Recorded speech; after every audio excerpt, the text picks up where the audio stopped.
আজও যদি আগুনের ভিতরে কোন নমরুদ কোন ইব্রাহিমকে যদি ফেলে দেয়, আল্লাহ রাব্বুল আলামিন আজও আগুনকে ফুলের বাগান বানায়া দিবেন। সুবহানাল্লাহ।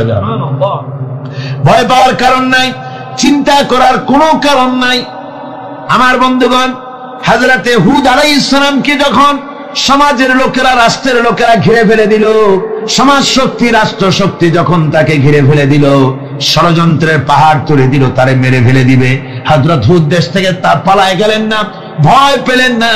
হযরতে হুদ আলাইহিস সালাম বললেন, কোরআনে কারীমে হযরত হুদের কথা কোট করা হলো, ফাকিদুনি জামিআন সুম্মা লা তুনজিরুন। সম্মিলিতভাবে ষড়যন্ত্র করো আমার বিরুদ্ধে, সবাই মিলে ষড়যন্ত্র করো, সুম্মা লা তুনজিরুন, আর আমাকে এতটুকু অবকাশ তোমরা দিও না। ইন্নী তাওয়াক্কালতু আলাল্লাহি রাব্বি ওয়া রাব্বিকুম, আমি ভরসা করেছি সেই আল্লাহর উপরে, যার কুদরতি হাতের ভেতরে, যিনি আমাদের রব তোমাদেরও রব, আর যার কুদরতি হাতের ভিতরে তামাম পৃথিবীর জানগুলি যার হাতে, সে আল্লাহর উপরে ভরসা করেছি। ষড়যন্ত্র যদ্দূর আছে করতে থাকো, আমি ষড়যন্ত্র পরোয়া করি না। সুবহানাল্লাহ। এটাই হলো মুমিনের কোয়ালিটি। শুধু ঈমান, লা ইলাহা ইল্লাল্লাহ মুহাম্মাদুর রাসূলুল্লাহ, গরুর গোশত খাই, আর রবিউল মাস আসলে পরে ইয়া নবী সালাম আলাইকা, ইয়া রাসূল সালাম আলাইকা, তারপরে গরম গরম জিলাপি আর রসগোল্লা খাইলাম খুব বেশি করে, এর নাম মুমিন নয়। মুমিন হচ্ছে তার চলায় ফেরায়, ওঠায় বসায় সাহসিকতার এক আন্দাজ তৈরি হবে সে। আমার ভাইয়েরা, বিপদে অবিচলতা আমাদেরকে পয়গম্বরেরা শিক্ষা দান করেছেন।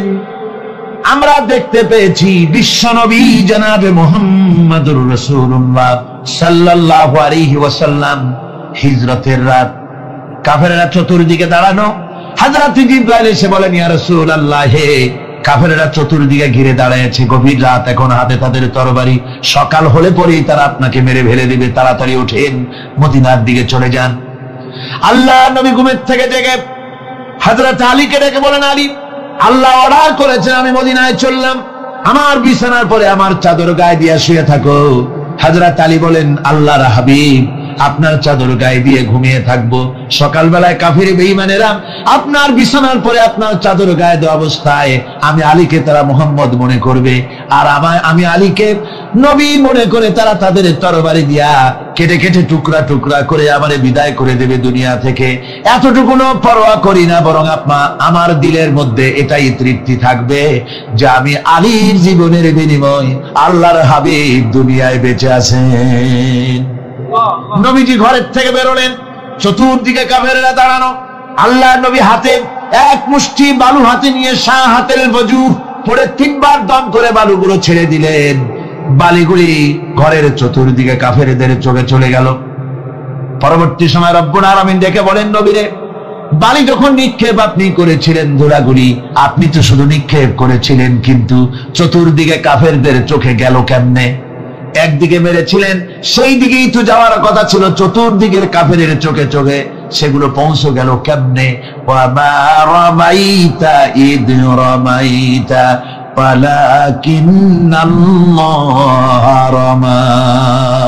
আপনি নিক্ষেপ করেন নাই, যখন আপনি নিক্ষেপ করেছিলেন আপনি তো শুধু বালু কণা ছেড়েছেন, আর ওই বালু কণাগুলি ঘরের চতুর্দিকে সব কাফেরদের চোখে পৌঁছবার দায়িত্ব আমার কুদরত গ্রহণ করেছিল।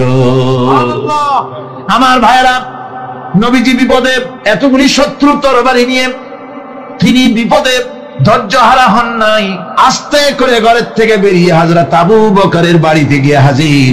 দরজায় গিয়ে আওয়াজ দিলেন, আবু বকর। অমনি দরজা খুলে গেল, লাব্বাইক ওয়া সাদাইক। হুজুর বলেন, আবু বকর রে, একটা ডাকে কেমনে সাড়া দিলে? তুমি কি ঘুমাইছিলে না? হযরত আবু বকর বলেন, হুজুর, আপনি বলেছেন আমাকে নিয়ে হিজরত করবেন, আমি মনে মনে চিন্তা করেছি, না জানি কত রাত্রে নবীজি আসেন, উঠতে যদি আমার দেরি হয়ে যায়, নবীজি যদি দরজার কাছে দাঁড়ায় দাঁড়ায় আমারে ডাকাডাকি করে, আর আমি যদি ঘুমায় থাকি, তাহলে আল্লাহর নবীর সঙ্গে বেয়াদবি হয়ে যাবে। এই মনে করে বিছানায় না ঘুমাইয়া আপনার গলার আওয়াজ শোনার জন্য এই দরজার সঙ্গে পিঠ লাগায়া লাগায়া দাঁড়ায়া ঘুমাচ্ছিলাম। আল্লাহ নবী হযরত আবু বকরকে সঙ্গে করে নিয়ে চললেন মদিনার দিকে, উল্টা পথে রওনা করলেন। বারবার কাবা শরীফের দিকে তাকাতে লাগলেন। বুখারী শরীফে এসেছে, নবীজি বারবার কাবার দিকে তাকিয়ে বলতেছেন, রে কাবা, বড় আশা ছিল তোর কাছে থাকবো, তোর খেদমত করব, কিন্তু তোর নিষ্ঠুর সন্তানেরা তোর কাছে আমারে থাকতে দিল না রে। আল্লাহ নবী মিসফালা দিয়ে জাবালে কেদোয়ার উপর দিয়ে চলে গেলেন জাবালে সুরে। গুহার কাছে যখন গিয়েছেন, ফজর রক্ত হয়ে গেল। হযরত আবু বকর রাদিয়াল্লাহু তাআলা আনহু বলছেন, হুজুর আর উপায় নাই, দিন হয়ে গেল, এখন বুঝি ধরা পড়ে যাব, ওই গুহার মধ্যে গিয়ে আশ্রয় নেই। তবে আপনি দাঁড়ান, গুহার ভিতরে পাহাড়িয়া গুহা, বিচ্ছু থাকতে পারে, সাপ থাকতে পারে, আমি আগে ঢুকি, যদি কোনো হিংস্র প্রাণী থাকে আমার উপর দিয়ে আঘাত হয়ে যাক, আল্লাহর নবী হেফাজতে থাকুন। হযরত আবু বকর রাদিয়াল্লাহু তাআলা আনহু গুহার ভিতরে নামলেন।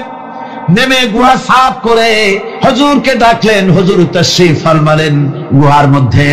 হুজুর বলেন, আবু বকর, হেঁটে হেঁটে কষ্ট হয়ে গেছে, তুমি বসো, তোমার উরুর উপরে মাথা রেখে আমি একটু ঘুমায়ে যাই। আল্লাহর হাবিব ঘুমায়ে গেলেন। হযরত আবু বকর লক্ষ্য করে দেখেন চতুর্দিকে অনেকগুলি গর্ত দেখা যায়। এই গর্ত থেকে সাপ আসতে পারে, বিচ্ছু আসতে পারে মনে করে নিজের গায়ের চাদর ছিঁড়ে ছিঁড়ে গর্তগুলি বন্ধ করা শুরু করে দিলেন। কয়েকটা গর্ত বন্ধ করার মতো চাদর আর নাই, পাও দিয়ে চেপে ধরলেন। এক পাহাড়িয়া বিষধর সাপ বেরোবার জন্য চেষ্টা করে বেরোবার পথ খুঁজে না পেয়ে হযরত আবু বকরের পায়ের উপরে দংশন করেছে। বিষের যন্ত্রণায় হযরত আবু বকরের চোখ থেকে পানি দরদর করে পড়ছে। রাসূলুল্লাহর ঘুম ভেঙে গেল। আল্লাহর নবী তাকিয়ে বলেন, আবু বকর, চোখে পানি কেন? বাড়ির কথা বুঝি মনে পড়ে গেছে? হযরত আবু বকর বলেন, ইয়া রাসূলুল্লাহ, আল্লাহর নামে কসম করে বলি, যেই দিন আমি ঈমান এনেছি ওই দিন থেকে আমার মা বাপ, আমার কোলে আমার সন্তান, আমার স্ত্রী, আমার জায়গা জমি ঘর বাড়ি, এমনকি আমার নিজের আত্মার চাইতে হুজুর আপনারে ভালোবাসি বেশি। তাহলে কাঁদো কেন? হযরত আবু বকর বলেন, হুজুর বাড়ির জন্য কাঁদি না, ছেলেপেলের জন্য কাঁদি না, সাপে দংশন করেছে, যন্ত্রণায় কাঁদতেছি। আল্লাহ নবী সঙ্গে সঙ্গে মুখ থেকে থুতু বার করে যন্ত্রণার জায়গায় লাগাই দিলেন। সঙ্গে সঙ্গে যন্ত্রণা বন্ধ হয়ে গেল। হুজুর বললেন, আবু বকর, প্রথম যখন তোমার এই আঘাত করেছিল সাপে, আমাকে কেন তাড়াতাড়ি বলো নাই? এতক্ষণ তো তোমার কষ্ট হতো না। হযরত আবু বকর বলেন, ইয়া রাসূলুল্লাহ, ওটা তো সাপে কাটার যন্ত্রণা, ওই যন্ত্রণায় আমার রক্ত জ্বলতেছে, যন্ত্রণায় যন্ত্রণায় আমার কলেজাটা যদি ফেটেও যেত। আল্লাহর হাবিব আরাম ফরমাচ্ছিলেন, আমি তাকে আরামে বিঘ্ন ঘটাতে পারতাম না। আমার ভাইয়েরা, হযরতে আবু বকর, হযরতে রাসূল দুজন বসে আছেন। এমনি সময় কাফের বেঈমানেরা খুঁজতে খুঁজতে জায়গা মতো এসে গেছে। একজনে বলে ভিতরে আছে, আর একজনে বলে নাই। পায়ের যদি থাকবে তাহলে মাকড়সায় জাল বুনালো কি করে? পাখি ডিম পেড়ে বসে আছে কি করে? তাদের সন্দেহ হতে লাগলো। এর মধ্যে না একজন বলে আছে, আর একজন বলে নাই। হযরত আবু বকর ভয়ের চোটে কেঁদে ফেলেছেন, হুজুর আর উপায় নাই। এই যে অবস্থা, এই অবস্থার ভিতরে, এই অবস্থার ভেতরেও আল্লাহ নবী এতটুকু ঘাবড়ে যান নাই। শত্রুরা তরবারি নিয়ে এসেছে, সুযোগ পেলেই একটু তাকালেই দেখতে পাবে, তুলে মেরে ফেলে দেবে। আল্লাহর হাবিব মোটেই ধৈর্য হারালেন না, এতটুকু হতাশ হলেন না। আল্লাহ পাকের হাবিব তার সাথীকে কি বললেন? তখন কোরআনে কারীম সূরা তাওবার মধ্যে আল্লাহ তা উদ্ধৃত করেছেন মুমিনদের জন্য, ইযহুমা ফিল গার ইয ইয়াকুলু লিসাহিবিহি লা তাহজান ইন্নাল্লাহা মা'ানা। ও আমার সাথী, ও বন্ধু, ভয় করো না, চিন্তা করো না, আমরা মাইনরিটি নই, আমরাই মেজরিটি। তার কারণ আল্লাহ আমাদের সাথে আছেন। সুবহানাল্লাহ, আল্লাহ আমাদের সাথে আছে। আর বন্ধুগণ, কোরআনে কারীমে রব্বুল আলামিন বলেন, فأنزل الله سكينته عليه وأيده بجنود لم تروها। আল্লাহ পাক তার মনের মধ্যে গভীর প্রশান্তি এবং স্বস্তি দান করলেন, আর এমন সৈন্য দিয়ে সাহায্য করলেন যে সৈন্যদেরকে তোমরা দেখতে পাও না। এভাবে করে রব্বুল আলামিন মুমিনদের বিপদে আপদে মুসিবতে সব সময় আল্লাহ পাক মুসলমানদেরকে সাহায্য করেছেন। জোরে বলেন সুবহানাল্লাহ। মুমিনদের সাহায্যকারী আল্লাহ। তাই ইসলামী আন্দোলনের সাথে যারা আছে, যারা কর্মী, যারা নেতা, যারা মুমিন, যারা ঈমানদার, মেঘের মতো প্রচন্ড কালো মেঘ হয়ে চতুর্দিক থেকে অন্ধকারের মতো সে এসেছে বিপদ। কোন বিপদ না, আল্লাহ পাক সাহায্যকারী। কে সাহায্যকারী? জোরে বলেন সাহায্যকারী কে? আল্লাহ সুবহানাহু ওয়া তাআলা, তিনি সাহায্যকারী। ভয় নাই। আল্লাহ পাকের উপর ঈমান আনলে পরে কলিজার ভিতরে দুর্জয় সাহসের সৃষ্টি হয়ে যায়। কোন ভয় অন্তঃকরণে তারা থাকে না। আল্লাহ পাক সাহায্য করেন।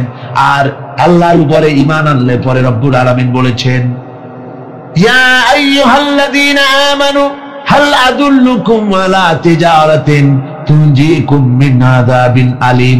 এমন একটা ব্যবসার কথা কি বলবো না, যে ব্যবসায় তোমাদেরকে জাহান্নামের আযাব থেকে বাঁচায় দেবে। তার প্রথম কাজই হলো আল্লাহর প্রতি ঈমান আনা। ঈমান আনলে পরে এই সমস্ত গুণ তৈরি হয়ে যায়। আর ঈমানে সবচাইতে উপকৃত হয় সমাজের লোকেরা, রাষ্ট্রের লোকেরা, পরিবারের লোকেরা, দেশের মানুষ উপকৃত হয় মুমিনদের দিয়ে ঈমানের কারণে। তার কারণ হলো একজন মুমিন, একজন ব্যক্তি যখন ঈমানদার হয়, মুমিন হয়ে যায়, আল্লাহর প্রতি যখন প্রগাঢ় বিশ্বাস তার এসে যায়, তখন সেই ব্যক্তি নৈতিকতার মান তার বেড়ে যায়। জোরে বলেন সুবহানাল্লাহ। নৈতিক চরিত্রের উপরে সে প্রতিষ্ঠিত হয়। সে মিথ্যা বলতে সাহস পায় না।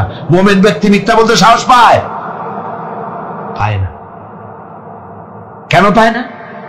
মিথ্যা বলতে সাহস পায় না, ঠকাতে সাহস পায় না, ওজনে কম দিতে সাহস পায় না, শয়তানি বদমাশি করতে সাহস পায় না। তার কারণ হলো আল্লাহ পাক বলে দিয়েছেন, মুমিন কোরআনের ভিতরে পড়েছে, ইয ইয়াতালাক্কাল মুতালাক্কিয়ানি আনিল ইয়ামিনি ওয়ানিশ শিমালি কাঈদ। দুজন নিয়ন্ত্রণকারী ফেরেশতা তোমার ডানে এবং বামে বসে বসে তোমাকে নিয়ন্ত্রণ করছে। কোথায় যাও, কি করো, এই ফেরেশতারা বসে বসে সব দেখতেছে। মা ইয়ালফিযু মিন কাওলিন ইল্লা লাদাইহি রাকীবুন আতীদ।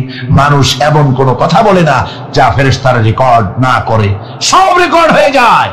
তাই মুমিন ব্যক্তি দায়িত্বহীন কথা বলতে পারে না। মুমিন ব্যক্তির চরিত্র ভালো হয়ে যায়। সে যে কথা বলে বুঝে শুনে কথা বলে, সে যে ওয়াদা করে বুঝে শুনে ওয়াদা করে। যেহেতু সবকিছুর জবাব কিয়ামতে দিতে হবে। কোথায় দিতে হবে? কোথায় দিতে হবে? কিয়ামতে আল্লাহর দরবারে জবাব দিতে হবে। মহান আল্লাহ রাব্বুল আলামিন বলেছেন, ওয়ালাকাদ খালাকনাল ইনসানা ওয়া না'লামু মা তুওয়াসবিসু বিহি নাফসু। মানুষ সৃষ্টি করেছি আমি, তার অন্তঃকরণের ভিতরে ওয়াসওয়াসা কি হয় আমি জানি। এই জন্য মুমিনেরা মনের ভিতরে কোনো খারাপ কল্পনাও করতে পারে না। খারাপ কল্পনা করলেও তার হিসাব দেওয়া লাগবে আল্লাহর কাছে। কার কাছে?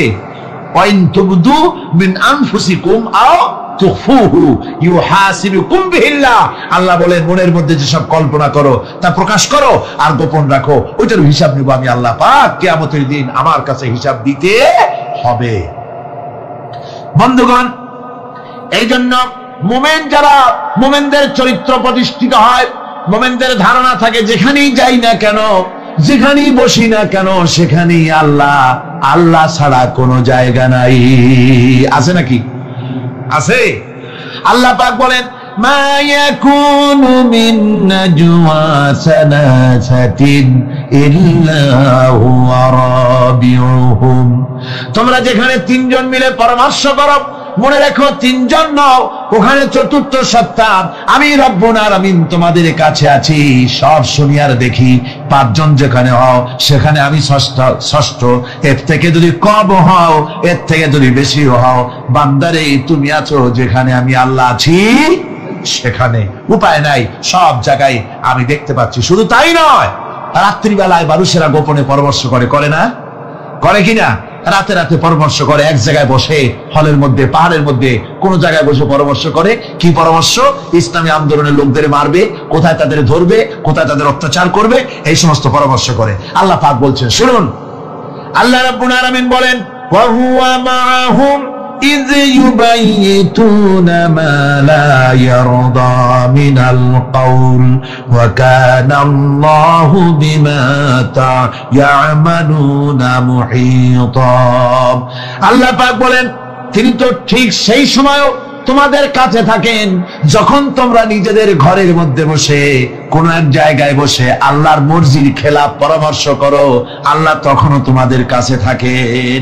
আল্লাহর ইহাতা থেকে, আল্লাহর কর্তৃত্ব থেকে বেরিয়ে যাওয়ার কোন উপায় নাই। সুতরাং গোপনে বলেন, প্রকাশ্যে বলেন, যেভাবেই যা কিছু করা হোক না কেন আল্লাহর কাছে আমাদের সমস্ত অপরাধগুলি ধরা হয়ে যায়। আর এটাই হচ্ছে ঈমানের সীমা পরিসীমা। তিলকা হুদুদাল্লাহ ফালা তা'তাদুহা, তিলকা হুদুদুল্লাহ, এটাই হচ্ছে আল্লাহর সীমানা।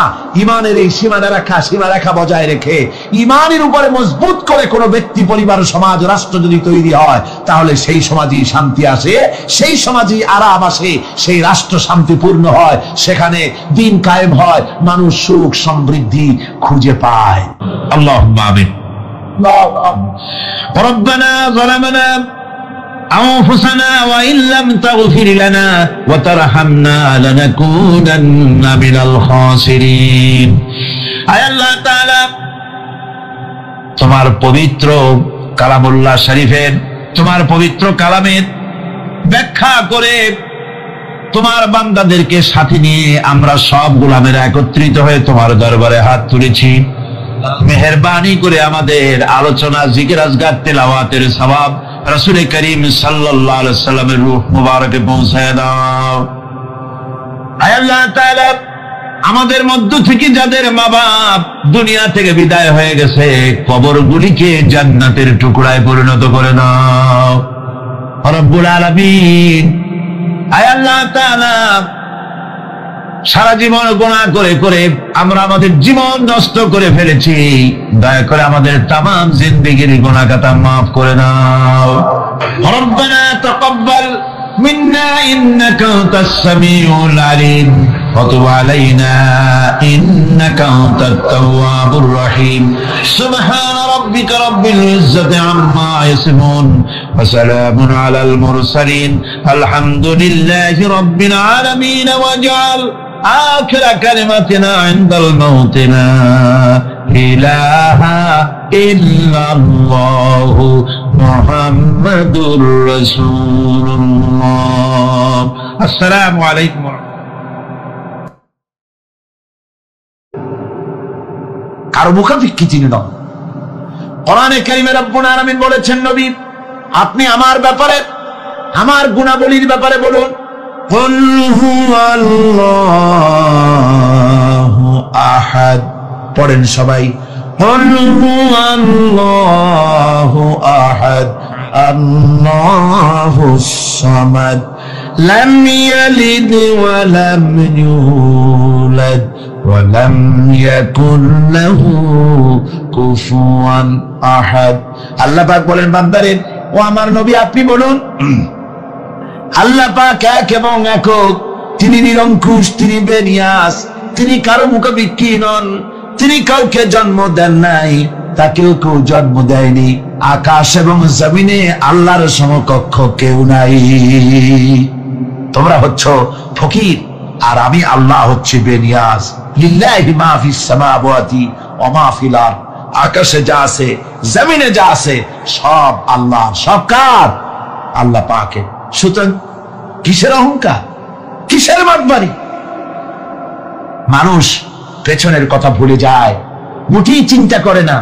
একটু আগে যারা ক্ষমতায় ছিল আজকে তারা ক্ষমতা হারা, আজকে যারা ক্ষমতায় এলো তারা আবার ক্ষমতা মসনদে বসে দুনিয়ার সব বিপদ আপদ ভুলে যায়। কি করে আরো বেশি লুটপাট করা যায়, আরো বেশি মানুষকে শোষণ করা যায়, মানুষ এই চিন্তাই করে। অহংকারে, ক্ষমতার দর্পে ফেটে পড়ে, চিন্তা করে না পেছনের কথা। আল্লাহ রাব্বুল আলামিন বলেন, যারা নাকি মুমিন বান্দাদের বিনয় এবং বিনম্রতা তাদের মধ্যে সৃষ্টি হয়ে যাবে, তার কারণ হলো আল্লাহ পাক বলেছেন, ওয়ালা তামশি ফিল আরদি মারহান ইন্নাকা লান তাখরিকাল আরদা ওয়া লান তাবলুগাল জিবালা তুলা ওয়ালা তামশি ফিল আরদি মারহান, আমার জমিনের উপরে অহংকার করে পা ফেলো না। তুমি কি পারবে অহংকার করে আমার জমিনটাকে বাঁটাই দিতে? কি বলেন, পারা যাবে? অহংকার করে জমিনের উপরে লাথি মারেন জোরে, জমিন ফাটবে? ফাটবে না, আপনার পা ছিঁড়ে যাবে। আপনি কি পারবেন অহংকার করে পাহাড়ের উচ্চতা লাফ দিয়ে ছাড়াই যেতে পারবেন? তাও পারবেন না। সুতরাং আল্লাহ পাকের উপরে ঈমান আনলে পরে তাদের মাথায় ভাবে নত হয়ে যায়, অহংকার তাদের মধ্যে জায়গা পায় না। অহংকার কিসের অহংকার তোমার? মানুষ তার জন্মের কথা, কোরআনে কারীম বলে মানুষ কি তার জন্মের কথা স্মরণ করে না? তোমার তো এমন অবস্থা ছিল, দুনিয়ায় উল্লেখযোগ্য বিষয়বস্তু হিসাবে তুমি পরিগণিত ছিলে না। তুমি হচ্ছ, তোমার জন্মের উৎস কথা হচ্ছে এক ফোঁটা নাপাক পানি, এমন নাপাক পানি যা শরীর থেকে নির্গত হলে পরে গোসল করা ওয়াজিব হয়ে যায়, এমন এক ফোঁটা নাপাক পানি যারা জন্মের উৎস, তার আবার অহংকার কিসের? পৃথিবীতে অহংকার যারাই করলো আল্লাহ পাক তাদেরকে ভালো করে দেখায় দিলেন। নমরুদকে দেখায়ছেন, ফেরাউনকে দেখায়ছেন, যুগের ছোট ছোট নমরুদ ফেরাউন যেখানে যেখানে খুদে খুদে ফেরাউন হয়েছে আল্লাহ সকলকেই দেখিয়ে দিয়েছেন, দেন নাই? দেখিয়ে দিয়েছেন। সুতরাং মাথা নিচু করে চলতে হবে, বিদ্যার বড়াই করা চলবে না। কত লেখাপড়া করেছো তুমি? এমএ পাস করেছো, তাতে কি হয়েছে?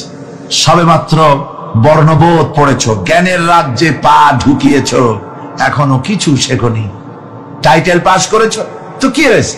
কদ্দূর শিখেছো?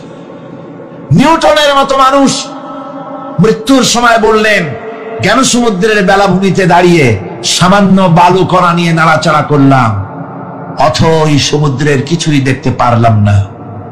শেখ সাদী রহমতুল্লাহ আলাইহি ইন্তেকালের সময় বলেছেন, মালুম শোধ কি হিচ মালুম না শোধ, সারা জীবন সাধনা করে বুঝিলাম ইহা, যে কিছুই বুঝিলাম না। এগুলি হচ্ছে জ্ঞানীদের কথা। আর কোন রকম ইউনিভার্সিটির বারান্দা দিয়ে 3-4 দিন হাঁটছে, কয় যে সব বুঝি। কি বুঝছো?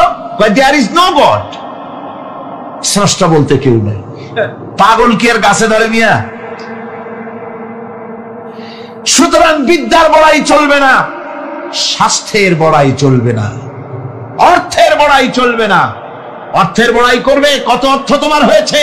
আল্লাহ যদি ইচ্ছে করেন ব্রেনের মধ্যে, মগজের মধ্যে এমন টিউমার করে দিবেন, মগজের মধ্যে এমন ক্যান্সার করে দেবেন, হার্টের ভিতরে এমন ক্যান্সার লাগায় দিবেন, 14 গোষ্ঠী বিক্রি করলে ঔষধের পয়সা হবে না। পারবে কিনা আল্লাহ কন? জোরে বলবেন, পারবেন কিনা? এমন বহুত অসুখ আছে ডাক্তাররা বোঝেই না ঔষধ দেবে কি। হযরত ইউনূস আলাইহিস সালাম মাছের তলে গিলে ফেলে দিল, হতাশায় তিনি হার্ট ফেল করেন নাই। মাছের পেটের মধ্যে যদি কেউ চলে যায়, বেরিয়ে যাওয়ার জন্য কোন ব্যাকডোর আছে নাকি? কন পালাবার কোন রাস্তা আছে? মাছের পেটের জানালা দরজা আছে কিছু? কিছুই নেই। তিনি হতাশ হলেন না, মাছের পেটের ভেতরে বসে হযরত ইউনূস আলাইহিস সালাম বুক ভরা আশা নিয়ে আল্লাহর দরবারে তিনি ঘোষণা করলেন, লা ইলাহা ইল্লা আনতা সুবহানাকা ইন্নী কুনতু মিনাজ জালিমিন। পড়েন না সবাই, লা ইলাহা ইল্লা আনতা সুবহানাকা ইন্নী কুনতু মিনাজ জালিমিন। হযরত ইউনূস আলাইহিস সালাম বললেন, আল্লাহ তুমি ছাড়া কোনো ইলাহ নাই, তোমার পবিত্রতা ঘোষণা করছি, আমি জালিমদের অন্তর্ভুক্ত হয়ে গেছি। তিনি যখন চিল্লাচ্ছিলেন, মাছির পেটের ভিতরে বসে যখন কাতরুক্তি করতেছিলেন, আল্লাহ বুঝি তখন শোনেন নাই সে কথা? কি বলেন? আল্লাহ বুঝি তখন তন্দ্রায় বা নিদ্রায় ছিলেন না? আল্লাহ পাক কি ঘুমান? তন্দ্রায় যান?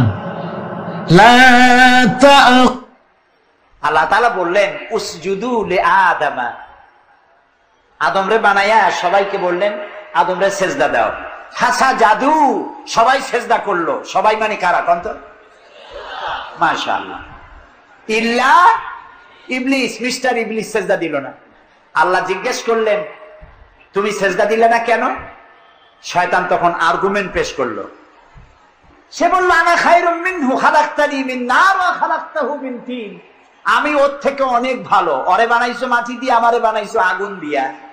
আগুন হলো ঊর্ধ্বমুখী, মাটি হলো নিম্নগতি সম্পন্ন। সুতরাং ঊর্ধ্বমুখী কোন জিনিসকে নিম্নমুখী জিনিসের কাছে আত্মসমর্পণ করতে বলা, সেজদা দিতে বলা মোস্ট আনসাইন্টিফিক। কত বড় শয়তান! শয়তান জানে না যে আগুনের শক্তি কম, মাটির চাইতে আগুনের শক্তি একেবারেই কম। সব থেকে শক্তি বেশি মাটি।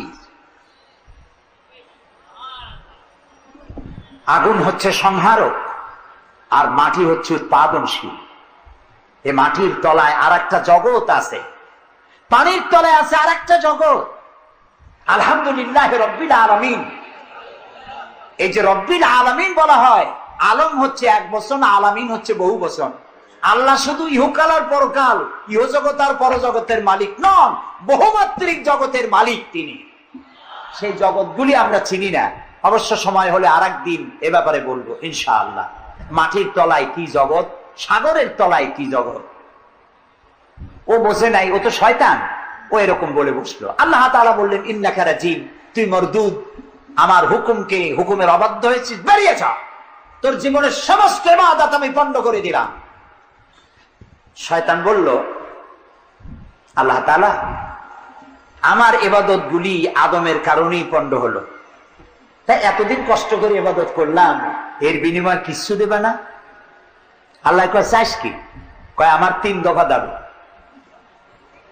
কি কি? 1 নম্বর, যে আদমের কারণে আমার সব শেষ হইল, শয়তান হয়ে গেলাম, এই আদম বাঁচবে কয়দিন? আল্লাহ তাআলা বললেন এরা তো কিয়ামত পর্যন্ত এর সন্তানেরা থাকবে। শয়তান বলল এই আদম সন্তানকে প্রতারণা করার জন্য আমাকেও কিয়ামত পর্যন্ত হায়াত দিতে হবে। আল্লাহ তাআলা বললেন মঞ্জুর। শয়তান বলল আমাকে আমার 2 নম্বর দাবি, যেহেতু আমি মানুষের প্রতারণা দিব, ভাইতে ভাইতে ঝগড়া লাগাবো, স্বামীতে স্ত্রীতে ঝগড়া লাগাইয়া তালাক দেওয়াবো, ভাইতে ভাইতে খুনাখুনি বাধায় দেব, কিন্তু লোকেরা যদি আমারে দেখতে পায় যে শয়তান এই যে তালাক দেওয়াইয়া এই যে যায়, ছেলে আর বাপে ঝগড়া বাঁধাইয়া ভাইতে ভাইতে খুনাখুনি করাইয়া এই যে শয়তান যায়, তাহলে তো আমার ঠ্যাং আস্ত থাকবে না, আমার তো মেরে ফেলাবে। সুতরাং আমাকে আন্ডারগ্রাউন্ড ওয়ার্ক করতে দিতে হবে। আমি শয়তানি করবো, কেউ কিন্তু আমার কেউ দেখবে না। আল্লাহ কয় মঞ্জুর। শয়তান কয় লাস্টলি এন্ড ফাইনালি 3 নম্বরের দাবি, আমি করব সারা জীবন তোমার বিরোধিতা। আর মজার ব্যাপার, রিজিকের মালিক তুমি। তুমি যদি আমারে আর আমার অনুসারীদেরকে খাবার না দাও, তা আমি তো ওয়ার্কার পাবো না। এই জন্য আমারে খাইতে দেওয়া লাগবে, আমার ওয়ার্কারদেরকেও খাইতে দিতে হবে। আল্লাহ বললেন মঞ্জুর। শয়তান বলল হায় আল্লাহ তাআলা, এবার তোমার জাহান্নামের সংখ্যা বাড়াইতে পারো। আমি তোমার সমস্ত বান্দাগুলি সব জাহান্নামকে ভর্তি করে দেবো। এই কোন শরীর আছে? আল্লাহ তাআলা ফেরেশতাদের বললেন, ফেরেশতারা শুনছো শয়তানি কইল কি? আল্লাহ রাব্বুল আলামিন বলেন আমার ফেরেশতারা, আমার আদম সন্তানের, আমার বান্দারা যদি একটি শয়তানের প্রতারণায় পড়ে একটি যদি গুনার কাজ করার নিয়ত করে, কাজটা করে নাই, শুধু নিয়ত করেছে, ইচ্ছা করেছে, আমলনামায় কোনো গুনাহ লিখবে না। গুনাহটা যখন করে ফেলবে, একটি গুনার বদলে শুধু একটাই গুনাহ লিখবে। আর যদি আমার বান্দা যদি একটি পুণ্য কাজের, নেক কাজ করার নিয়ত করে, কাজটা করে নাই, শুধু নিয়তের জন্য একটা নেকি লিখে দিবা। নেকির কাজটি যখন সম্পাদন করবে, তখন একের উপরে 10টা গ্রেস মার্ক লাগাইয়া দিবা। সুবহানাল্লাহ। আমি এইভাবে করে আমার বান্দাদেরকে মাফ করে দেব। সুবহানাল্লাহ। শয়তান মানুষকে ওয়াসওয়াসা দেয়, আর আল্লাহ যা বানায় তার উল্টা বানায়। আল্লাহ বানাইলো যাকাত, শয়তান বানাইলো কি? কন্তবুদ্ধি করে সুদে আর জাকাতে পার্থক্য কি? সুদ হচ্ছে ধনীদের গরিবদের কাছ থেকে নাও, ধনীদের দাও, আর জাকাত হচ্ছে ধনীদের কাছ থেকে নাও, সব গরিবদেরকে বন্টন করে দাও। সুবহানাল্লাহ। এর নাম জাকাত। আর এই কাজটি করার দায়িত্ব আল্লাহ দিলেন সরকারকে। সূরা হজ আল্লাহ রাব্বুল আলামিন বলেন, আল্লাযীনা ইম্মাক্কান্নাহুম ফিল আরদ আকামুস সালাত ওয়া আতাউজ যাকাত ওয়া আমারু বিল মা'রুফি ওয়া নাহাউ আনিল মুনকার ওয়া লিল্লাহি আকিবাতুল উমুর। আমি যদি মুমিন বান্দারে ক্ষমতা দেই, তারা 4 দফা কাজ করবে। কয় দফা বলে? 1 নম্বরে মুমিনেরা ক্ষমতায় গিয়ে নামাজ প্রতিষ্ঠা করবে। 1 নম্বর কাজ নামাজ প্রতিষ্ঠা করবে। ক্ষমতায় গিয়ে তারা অর্ডার করবে, বেলা 1টার সময় সমস্ত কোর্ট কাছারি আদালত শিক্ষা প্রতিষ্ঠান কল কারখানা সব বন্ধ হবে আধা ঘন্টার জন্য। জোহরের নামাজ আর দুপুরের খানার বিরতি। নামাজ শেষ, আবার কাজ করতে আসো। নামাজ বাধ্যতামূলক। নামাজ যদি বাধ্যতামূলক হয় তাহলে তার সুফল কি? তার সুফল হলো, এসপি যদি বাধ্যতামূলক ভাবে নামাজ হয়, আর এসপি যদি মসজিদের ইমামতি করে দারোগাদের নিয়ে, অফিসারদের নিয়ে, দারোগা যদি, ওসি যদি থানায় পুলিশদের নিয়ে তার ইমামতিতে নামাজ হয়, এমপি যদি তার এলাকার অফিসার দিয়ে নিয়ে ইমামতি করে নামাজে, মন্ত্রী যদি তার এলাকার লোক নিয়ে অফিসারদের নিয়ে সচিবালয় ইমামতি করে, এই মন্ত্রী, এই এমপি, এই ওসি, এই এসপি এদেরকে পিটাইয়া ঘুষ খাওয়ান যাবে? যাবে না। যে বিশ্ববিদ্যালয়ের ভাইস চ্যান্সেলর নামাজ বাধ্যতামূলক হওয়ার কারণে মসজিদের ইমামতি করবেন, শিক্ষক, শিক্ষয়িত্রী, ছাত্র, ছাত্রী 5 ওয়াক্ত নামাজ যে বিশ্ববিদ্যালয় জামাতে আদায় করবে, ওরা কি মাস্তান, গুন্ডা, সাদাবাজ হবে? হতে পারে না। এই জন্য সরকারের প্রথম দায়িত্ব হবে, কে বলতেছেন? কার কথা শোনাইতেছি? প্রথম দায়িত্ব হচ্ছে নামাজ প্রতিষ্ঠা করো। 2 নম্বরে যাকাত আদায় করো। 2 নম্বরে কি? যাকাত আদায় করো। এই যাকাত গভর্নমেন্ট আদায় করবে। আল্লাহর কায়দাটা কি দেখেন, এর মধ্যে সিগনিফিকেন্স কি? গভর্নমেন্ট আদায় করবে কেন? আমরা দিলে হবে না কেন? আমরা দিলেও হবে যদি ইসলামী সরকার না থাকে। ইসলামী সরকার হলে, অর্থাৎ আল্লাহর বিধান কায়েম হলে যাকাত কালেকশন করবে গভর্নমেন্ট। এখানে একটা সাইকোলজিক্যাল ব্যাপার আছে।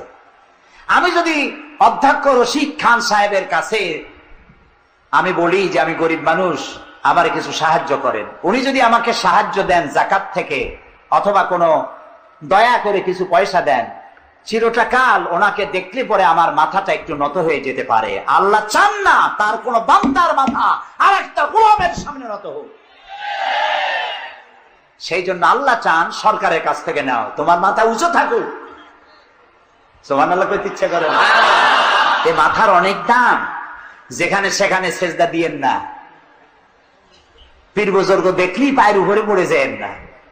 কদম বসি করতে ইচ্ছা করে করেন, আমি বাধা দেব না, কিন্তু মাথাটা নিচু করেন না। মাথাটা আল্লাহ ছাড়া কারো সামনে নত হতে পারে না। এই মাথার অনেক দাম। আপনার বডি চেনাই যাবে না যদি মাথা না থাকে। আপনার মা অথবা স্ত্রী ছাড়া মস্তকবিহীন বডি চেনা কঠিন। এটা বডির আইডেন্টিটি। এই জন্য দেখবেন পৃথিবীর সমস্ত প্রাণী খাবারের সময় রুজির উপরে, রিজিকের উপরে মুখ লাগাইয়া খায়। গরু, বাছুর, মুরগি, হাঁস, হাতি, বাঘ, ভল্লুক, ময়না, টিয়া সব খাবারের উপরে মুখ লাগাইয়া খায়। কেবলমাত্র মানুষ খাবারের সময় খাবারটা না খাইয়া মাথা উঁচু থাকে, এখানে দেয়। আল্লাহ চান রিজিকের সামনে আমার বান্দার মাথা নত হবে না। মাথা নত হবে তো রাজ্জাকের সামনে নত হবে, রিজিকের সামনে নয়। সুতরাং গভর্নমেন্টের কাছ থেকে নাও, তাহলে তোমার মর্যাদা ঠিক থাকবে, কোনো ব্যক্তির কাছ থেকে নয়। গভর্নমেন্ট কালেকশন করবে, গভর্নমেন্ট বিতরণ করবে। এরপরে দারিদ্র বিমোচন ইসলামের সব থেকে বড় প্রোগ্রাম, দারিদ্র বিমোচন করা। কারণ কি? কারণ হলো আমার রাসূল বলেছেন, কাদাল ফাকরু আইয়াকুনা কুফরা। দারিদ্র মানুষকে কুফরির মধ্যে ঠেলে দেয়। তার নামাজ রোজা থাকে না, আল্লাহ রাসূল থাকে না। দরিদ্রের ধর্ম একখানা রুটি, সে তখন পূর্ণিমার চাঁদকে রুটির মতো দেখে। আছেন একটা কবিতা এরকম, পূর্ণিমার চাঁদ যেন ঝলসানো রুটি। তখন তার ধর্ম হয়ে যায় এটা। এই জন্য রসুল্লাহ বলেছেন কাদাল ফাকরু আইয়াকুনা কুফরা। রসুল্লাহর একটা ব্যাংক ছিল, সেই ব্যাংকের নাম ছিল বাইতুল মাল।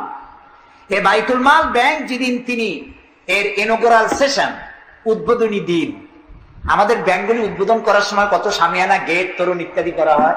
রসুল্লাহর ব্যাংক উদ্বোধন করা হলো মসজিদে নববীর ভিতরে, খেজুর গাছের খুঁটি আর খেজুর গাছ, উটের পশম, খেজুর গাছের পাতার মাটি, এই দিয়া ছাদ। উপরে যদি বৃষ্টি হয় আধা ঘন্টা, নিচে বৃষ্টি পড়ে 1.5 ঘন্টা, পাতার ট্যাপট্যাপানি। এরকম একটা মসজিদের ভেতরে বসে রসুল্লাহ ব্যাংক উদ্বোধন করলেন আর বললেন, বুখারীর হাদিস, মান তারাকা দায়নান আও দিয়ান ফাআলাইয়া। আমার রাষ্ট্রের ভিতরে কোন মানুষ যদি ঋণগ্রস্ত অবস্থায় মারা যায় আর তার ঋণ পরিশোধের অর্থ যদি না থাকে, তাহলে তার ঋণ পরিশোধের দায়িত্ব আর তার বিবি বাল বাচ্চা প্রতিপালনের দায়িত্ব আমি মুহাম্মদ আমার কাঁধের উপরে নিয়ে নিলাম। দারিদ্র বিমোচনের জন্য নবী করিম সাল্লাল্লাহু আলাইহি ওয়াসাল্লাম মানুষকে কাজ দিয়েছেন, ভিক্ষা কম দিয়েছেন। কেউ চাইলে, রসুলের আদত মুবারক ছিল, কেউ কিছু চাইলে পকেটে হাত দিতেন, থাকলে দিতেন। জীবনে একদিনের জন্য কাউকে না বলেন নাই। বলেছেন কিছু নাই, বলতেন আজকে দিতে পারলাম না, তুমি আবার এসো, দেব না, এরকম কথা জীবনে একবারও বলেন নাই। সুবহানাল্লাহ। শুধু দিয়েছেন, কিছু নেন নাই। আল্লাহ, সারা জীবন মানুষের কষ্ট বুকের উপরে ধারণ করেছেন, কাউকে কষ্ট দেননি। ক্ষুধার্ত মানুষের দুয়ারে দুয়ারে গেছেন, নিজে ক্ষুধায় কষ্ট করেছেন। হযরত আবু বকর ওমর মসজিদে নববীর ভেতরে বসে অসময় বসে আছেন। রাসূলুল্লাহ দিনের বেলা জিজ্ঞেস করলেন, তোমরা এই অসময় এখানে কেন? তারা বললেন, আমরা ক্ষুধার্ত, 2-3 দিন কিছু খাই না। রাসূলুল্লাহ বললেন, আমারও তো একই অবস্থা, চলো। 3 জন বেরিয়ে গেলেন। মসজিদে নববীর পাশেই ছিল হযরত আবু আইয়ুব আনসারী রাদিয়াল্লাহু তাআলা আনহুর বাড়ি। আমি 1973 সনে স্বাধীন বাংলাদেশের প্রথম হজ আমি করেছিলাম। 4733 টাকা ছিল বিমানের ভাড়া। তখন হাতের তলায়, মাথার তলায় হাত দিয়ে আপনার জান্নাতি শরীর মোবারকের পিঠের উপরে দড়ির দাগ আমি সহ্য করতে পারছি না, ইয়া রাসূলুল্লাহ। কাফেরেরা পৃথিবীতে এত শান্তি করলো, আর আল্লাহ রাসূলের গায়ে দড়ির দাগ। আপনি আমাকে অনুমতি দেন, আমি একটা তোষক আপনাকে বানায় এনে দেই। রাসূলুল্লাহ বললেন, ওমর, আমি যদি হুকুম করি, এই যে ওহদ পাহাড়টা আমার জন্য সোনায় পরিণত হয়ে যাবে। আমি পৃথিবীতে শান্তি করতে আসি নাই, এসেছি মানবতার মুক্তির জন্য, কল্যাণের জন্য। নবী করিম সাল্লাল্লাহু আলাইহি ওয়াসাল্লাম এই যাকাতের বিধান কায়েম করলেন। মানুষের দুয়ারে দুয়ারে খাবার পৌঁছে গেল। বৃদ্ধরা ভাতা পেল, বয়স্করা ভাতা পেল, বেকারেরা তাদের কাজের সংস্থান পেয়ে গেল। অবস্থা এমন হলো, হযরত ওমর ইবনে আব্দুল আজিজ রাহমাতুল্লাহ আলাইহির সময় যাকাত কে নেবে, যাকাত কে নেবে চিল্লানো হতো, ঢোল বাজানো হতো। একজন লোক পাওয়া যেত না যে যাকাত আমার দরকার। ইতিহাস লিখছে, ওই সময় একজন লোক তার সাদকার টাকা নিয়ে ঘুরতেছে যে যাকাত কাকে দিবে। 3 দিন হলো যাকাত নেওয়ার মতো একটা লোক পেল না। অবশেষে ক্লান্ত হয়ে মরুদ্যানের মধ্যে বসে আছে। কিছু সময় পর দেখলো যে একটা লোক, ধুলায় ধূসরিত চেহারা, তিনি এসেছেন, হাতে একটা বড় টোপলা। এই লোকটি বলল, পথিক, সালাম আলাইকুম, আমি 3 দিন ঘুরলাম এই দেশে, একটা মানুষ পেল না যাকে আমি সদকার টাকা, যাকাতের টাকা দিতে পারি। আপনাকে মনে হচ্ছে গরিব মানুষ, জামা কাপড় ময়লা, আপনি আমার এই টাকাগুলি নিয়ে আমাকে উদ্ধার করুন। লোকটি বলছে, তোমার মাথা ঠিক আছে কিনা আমি জানি না, তুমি কি মনে করছো যে আমার এই বস্তার মধ্যে ছেঁড়া খাতা? তোমার ওই টোপলায় যত টাকা, ওর থেকে অনেক বেশি টাকা আমার এই বস্তার ভিতরে। আমি 1 সপ্তাহ ঘুরতেছি, একটা গরিব মানুষ পাই না এই দেশে। এটি হলো জাকাতের কল্যাণময়তা, জাকাত ভিত্তিক অর্থ ব্যবস্থার কল্যাণময়তা। যারাই জাকাত দেয় না, অর্থকে সঞ্চিত করে, সোনা এবং রূপাকে সঞ্চয় করে, তাদের সম্পর্কে আল্লাহ কি বলছেন? والذين يكنزون الذهب والفضة ولا ينفقونها في سبيل الله فبشرهم بعذاب أليم।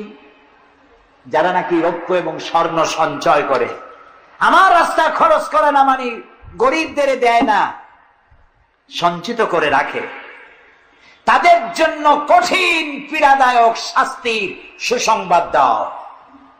প্রশ্ন উঠতে পারে, শাস্তির কি সুসংবাদ হয়? শাস্তির কি হয়? আল্লাহ সুসংবাদ বললেন কেন? এটা বোঝাবার জন্য ছোট্ট একটি দৃষ্টান্ত যথেষ্ট। মা যদি ছেলেকে কন্ট্রোল করতে না পারে, দারুণ দুষ্ট, মা তখন বলে, দাঁড়া, তোর বাপ আসুক, আমি তারে নালিশ করব, এমন পিটটি দেবে তখন মজা টের পাবে। পিটাইলে কি মজা লাগে? তাহলে মজা বললো কেন? শাস্তির তীব্রতা বোঝাবার জন্য মজা শব্দ ব্যবহার করা হয়। এটা কোরআনে কারিমের বাগধারা। আল্লাহ তাআলা বলছেন, তীব্র শাস্তির সুসংবাদ দাও। স্বর্ণ আর রৌপ্য জমা করে রেখেছো, জাকাত দাওনি। বহু মহিলার অসংখ্য সোনা রূপা আছে, জাকাত দেন না। কবে কালে ভদ্র একটা বিয়ে আসবে, সেই বিবাহে সজ্জিত হয়ে যাবেন, সারা বছরে জাকাত দিলেন না, এতগুলি সোনা আটকায় রাখলেন কেন? আল্লাহ চান না টাকা পয়সা পুঞ্জীভূত হয়ে থাকুক। কোরআন শুধু নামাজ রোজা নয়, দেখুন না আল্লাহ কি বলছেন। আল্লাহ বলছেন, কায়লা ইয়াকুনা দুলাতাম বাইনাল আগনিয়াই মিনকুম। আল্লাহ বলছেন, তোমাদের কিছু সংখ্যক ধনীদের মধ্যে তোমাদের সম্পদগুলি পুঞ্জীভূত হয়ে যাক, এটা আমি চাই না। এটা যাকাত, ফিতরা, সাদকা, এককালীন দানের মাধ্যমে গোটা জাতির মধ্যে পৌঁছে যাক, তাহলে মানুষের উপকার হবে। সুতরাং 7.5 তোলা নিচ পর্যন্ত জাকাত আপনার না দিলে চলবে। যখন 7.5 তোলা হবে তখনই জাকাত শুরু হবে। যত বেশি হয় গোড়া থেকে শুরু করে সবটা দিতে হবে। 52 তোলা রূপা হলে জাকাত দিতে হবে। এই জাকাতের টাকা না দিয়ে যারা জমা করে রাখেন, শাস্তিটা কি হবে শোনেন। আল্লাহ শাস্তির ধরনও বলছে, ইয়াউমা ইউহমা আলাইহা ফি নারি জাহান্নাম ফাতুকওয়া বিহা জিবাহুম ওয়া জুনুবুহুম ওয়া যুহুরুহুম হাযা মা কানাসতুম লিআনফুসিকুম তাকনিজুন। এমন একদিন আসবে যখন এই স্বর্ণ আর রৌপ্যকে জাহান্নামের আগুন দিয়ে জ্বালায়া সিল বানানো হবে, আর এই সিলগুলি তোমার কপালে, তোমার পার্শ্ব দেশে, তোমার পৃষ্ঠ দেশে সিল মারা হবে জাহান্নামের আগুন দিয়ে, আর বলা হবে, হাযা মা কানাসতুম লিআনফুসিকুম, এই হলো তোমার সেই সব সঞ্চিত সম্পদ যা তুমি সঞ্চয় করে রেখেছিল, আল্লাহর রাস্তায় খরচ করো নাই। রাসূলের কাছে প্রশ্ন হয়েছে, ওয়ায়াসআলুনাকা মাযা ইউনফিকুন, হে রাসূল, আপনাকে প্রশ্ন করা হয় যে কি খরচ করব। আল্লাহ তাআলা বলছেন, কুলিল আফওয়া, বলুন প্রয়োজনের অতিরিক্ত জিনিস আল্লাহর রাস্তায় খরচ করে দাও। আমরা প্রয়োজনের অতিরিক্তটা ব্যাংকে জমা রাখি। আল্লাহ বলেন খরচ করো, যত খরচ করবে আল্লাহ তত বাড়াই দিবেন। দেখেন না আল্লাহ বাড়ায় কেমনে। আল্লাহরে বিশ্বাস করেন যে আল্লাহ যে বাড়াইতে পারেন, এটাকে বিশ্বাস করেন? এটি তো ইমানের প্রশ্ন। কেউ যদি জবাব দিতে ব্যর্থ হন তাহলে তো কুলক্ষণ। আল্লাহ কি সম্পদ কমানো আর বাড়ানোর মালিক কে? ইয়ামহাকুহুল্লাহুর রিবা ওয়া ইউরবিস সাদাকাত। আল্লাহ তাআলা বলছেন, আমি সুদকে ধ্বংস করি আর সাদকাকে বৃদ্ধি করি। হালালে বরকত হয়, হারামে বরকত হয় না। আজ গোটা পৃথিবীতে, শুধু বাংলাদেশে নয়, গোটা বিশ্বে ওয়ার্ল্ড ব্যাংকের দৃষ্টিতে ইসলামী ব্যাংক পৃথিবীতে সব থেকে সফল ব্যাংক। তাও আলহামদুলিল্লাহ কব না। কেন? কারণ হালালে বরকত হয়, হারামে বরকত হবে না। আচ্ছা, কুত্তায় বাচ্চা দেয় কয়টা কম তো? অর্থ ফ্যামিলি প্ল্যানিং নাই, জনমের মতো হয়। এই কুত্তাগুলি যদি সব বাঁচত তাহলে বরিশাল দিয়ে হাঁটতে পারতেন? কুত্তার জ্বালায় হাঁটতেই পারতেন না। গরুতে, গাভীতে বাছুর দেয় কয়টা বছরে? একটা, মাত্র একটি। আর মুসলমানেরা গরু যা জন্মের খাওয়া খায়, তারপরেও কুত্তা বেশি না গরু বেশি? এই কারণে যেহেতু গরু হালাল তাই গরুতে বরকত, কুত্তা হারাম তাই বরকত নাই। ইসলামী ব্যাংক শুধু ব্যাংকিং সেক্টরেই কাজ করে না, জাতির কল্যাণমূলক বহু সংখ্যক কাজ তারা করে থাকে। ইসলামী ব্যাংক হাসপাতাল, ইসলামী ব্যাংক ব্যাংকের জন্য কলেজ, ইসলামী ব্যাংক দিয়ে যখন ডিজাস্টার হয়, দুর্ভিক্ষ হয়, যখন বন্যা হয়, জলোচ্ছ্বাস হয়, লক্ষ কোটি কোটি টাকা তারা দুহাতে বিতরণ করে। হ্যাঁ, অনেক প্রকল্প আছে। মেধাবী ছাত্র, গরিব ছাত্রদেরকে স্টাইপেন্ড দেয়, বিধবা নারীদেরকে কি বলে ওকে সেলাই করে, সেলাই মেশিন দেয়। যাকাত আর একটু বলি, আপনারা বিরক্ত হন না তো? যাকাত আমরা কি করি? বছরে একদিন শাড়ি আর লুঙ্গি কিনে প্রদর্শন করি, এক্সিবিশন। অমুক সাহেব যাকাত দেবেন, আপনারা আসবেন।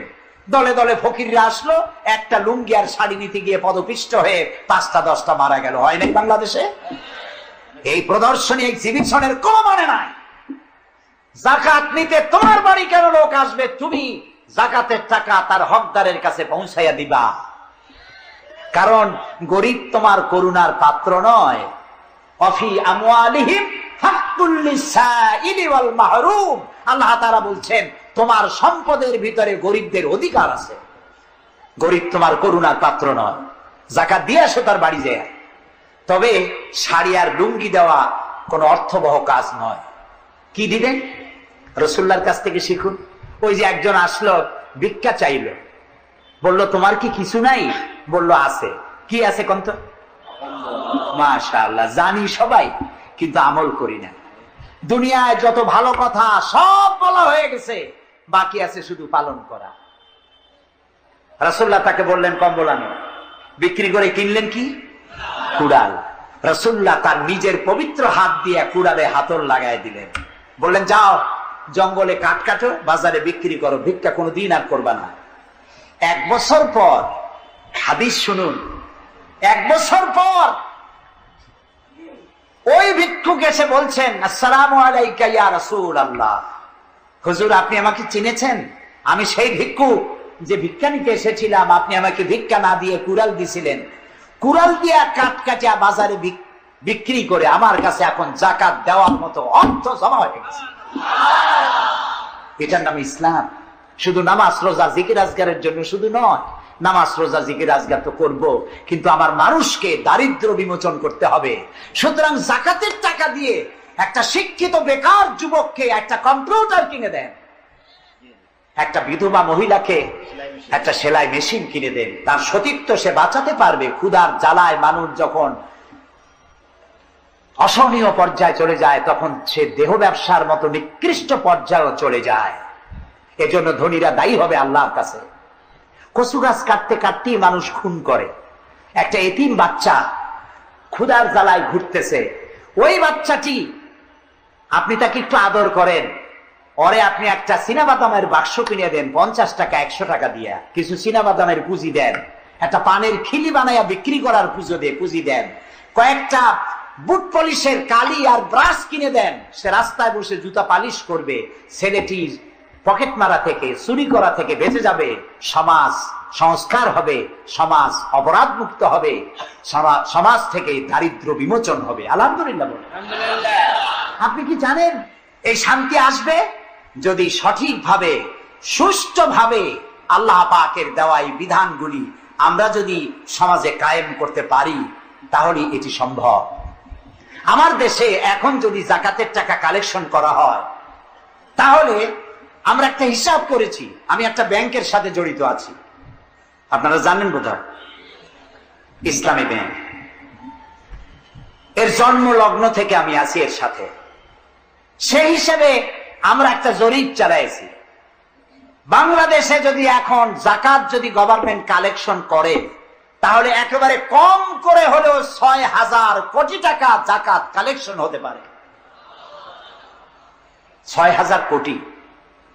আর অর্থ এস্টেট আছে বাংলাদেশে লক্ষ লক্ষ একর জমি, যা বিভিন্ন মোতাল্লি তারা সিন্দাবাদের দত্তের মতো অক্ষ সম্পত্তির উপরে চেপে বসে আছে। এই অক্ষ সম্পত্তি যদি উদ্ধার করা যায় আর যাকাত আর ওসরের টাকা যদি গভর্নমেন্ট কালেকশন করতে পারে, বাংলাদেশের দারিদ্র বিমোচনের জন্য পৃথিবীর কারো কাছ থেকে একটি টাকাও নেওয়ার দরকার নাই। এই যে ৬,০০০ কোটি টাকার শূন্যতা ভেকুয়াম সৃষ্টি হলো বাংলাদেশে, এই শূন্যতা পূরণের জন্য এগিয়ে এলো এনজিওরা এবং তারা সুদের বাণিজ্য শুরু করলো। ব্যাংক সুদ নেয় 15 or 17%, আর এনজিওরা নেয় 35 থেকে 40%। মারাত্মক সুদখোর সমাজে কাবুলিওয়ালাদের মতো সুদ চালু করে দিয়েছে। প্রিয় ভাই সব, বাংলাদেশ একটি সম্পদশালী দেশ। যারা বলে, আমি পার্লামেন্টে একবার বক্তৃতায় বলেছিলাম যে যারা বলে বাংলাদেশ গরিব, আমি তাদের সাথে একমত হতে পারি না। আমার দেশ সম্পদশালী দেশ, আলহামদুলিল্লাহ বলে। আমার দেশ, এ বাংলাদেশের আবাদযোগ্য জমির পরিমাণ 2,40,00,000 একর। আলহামদুলিল্লাহ বলবেন না? এখানে বনজ সম্পদ আছে 32,53,860 কিলোমিটার বর্গমিটার নিয়ে, বর্গমাইল জুড়ে। এখানে আল্লাহর হিকমতটা দেখেন। সুন্দরবন আমাদের থেকে দূরে না কাছে? বরিশাল, বরগুনা, বাগেরহাট, সাতক্ষীরা, এই এলাকায় সুন্দরবন কে বানাইছে? কোন গভর্নমেন্ট বানিয়েছে? কেন আর অন্য জায়গায় বানানো হলো না কেন? উত্তরবঙ্গে বানাইলো না কেন? কারণ আমাদের বঙ্গোপসাগর হলো সাইক্লোন জোন, এখান থেকেই ঘূর্ণিঝড়ের উৎপত্তি হয়। সাইক্লোন জোন 240, 80, 300 অথবা সহস্র মাইল স্পিডে বা 500 মাইল স্পিডে ঝোড়ো হওয়া প্রবাহিত হওয়ার জন্য ঘূর্ণিঝড় প্রস্তুতি দেয়। আবহাওয়া বার্তা দিয়ে তা শোনানো হয়। উপকূলীয় এলাকায় যদি আল্লাহ তাআলা সুন্দরবন তৈরি না করতেন, তাহলে সমুদ্রের ঘূর্ণিঝড়ের প্রথম ধাক্কায় কুয়াকাটা, পটুয়াখালী, বরগুনা, সাতক্ষীরা, পিরোজপুর, বাগেরহাট, বরিশাল প্রথম ধাক্কায় উড়ে চলে যেত। আল্লাহ তাআলা কি দয়া, সুন্দরবন বানাই দিয়ে প্রোটেক্টেড করেছেন। তাও আমরা সুবহানাল্লাহ বলবো না। এই সুন্দরবন রক্ষার জন্য গভর্নমেন্ট পাহারাদার লাগিয়েছে, কিন্তু পাহারাদারেরা নিজেরাই রক্ষকরা হয়েছে ভক্ষক, জন্মের খাওয়া খাইতেছে। আল্লাহ দেখলেন যে এরা তো এই ধরনের মানুষ খুব বেকায়দা, সেই জন্য আল্লাহ তাআলা নিজেও কিছু পাহারার ব্যবস্থা করলেন। সেই পাহারাদার কে? Royal Bengal tiger. যদি সামনে পড়েন 10 কোটি টাকা ঘুষ দেবেন, এই কথা শুনলেও আপনারা ছাড়বে না। যাতে বংশানুক্রমে পৃথিবীর মানুষ, দেশের মানুষ এগুলি ভোগ দখল করতে পারে, আল্লাহ সেই জন্য পাহারাদার রেখে দিয়েছেন। সুবহানাল্লাহ। আমার দেশে রয়েছে পানি সম্পদ। বাংলাদেশে ছোট বড় 250টি নদ নদী আছে, যেগুলির দৈর্ঘ্য 3,200 বর্গ মাইল। আছে পানি সম্পদ, আছে পশু সম্পদ, আছে মৎস্য সম্পদ, সর্বোপরি আছে এই বাংলাদেশের 14 কোটি মানুষের 28 কোটি হাত। এই হাতগুলি যদি ভিক্ষুকের হাত না হয়ে কর্মীর হাত হয়ে যায়, তাহলে আমাদের দেশ গরিব থাকতে পারে না। আমার দেশের সম্পদের অভাব নাই, যথেষ্ট সম্পদ আছে, শুধুমাত্র ইকুয়াল ডিস্ট্রিবিউশন নাই। সৎ এবং যোগ্য নেতৃত্বের অভাবে এই চরম দুরবস্থার সৃষ্টি হয়েছে। আরো হয়েছে রাজনৈতিক প্রতিহিংসার কারণে। তা না হলে আমরা পৃথিবীর মধ্যে দাঁড়ায় যেতাম। যুদ্ধ বিধ্বস্ত জাপান কোথা থেকে কোথায় গেল? উত্তর কোরিয়া আমেরিকাকে চ্যালেঞ্জ করছে। থাইল্যান্ড, যারা নারী ব্যবসা করে জীবন বাঁচাইতো, সেই থাইল্যান্ড এখন, আমি মেলবোর্ন ইউনিভার্সিটিতে আমার প্রোগ্রাম ছিল, যাওয়ার সময় ব্যাংকক হয়ে গেলাম। একটি হোটেলে আমার থাকার জায়গা ছিল। 30 কিলোমিটার লম্বা ফ্লাইওভার ব্যাংককে। বিল্ডিং গুলি দেখতে হলে এরকম তাকালে মাথা টুপি পড়ে যায়, এত উঁচু উঁচু বিল্ডিং। সিঙ্গাপুর কোত্থেকে কোথায় গেল?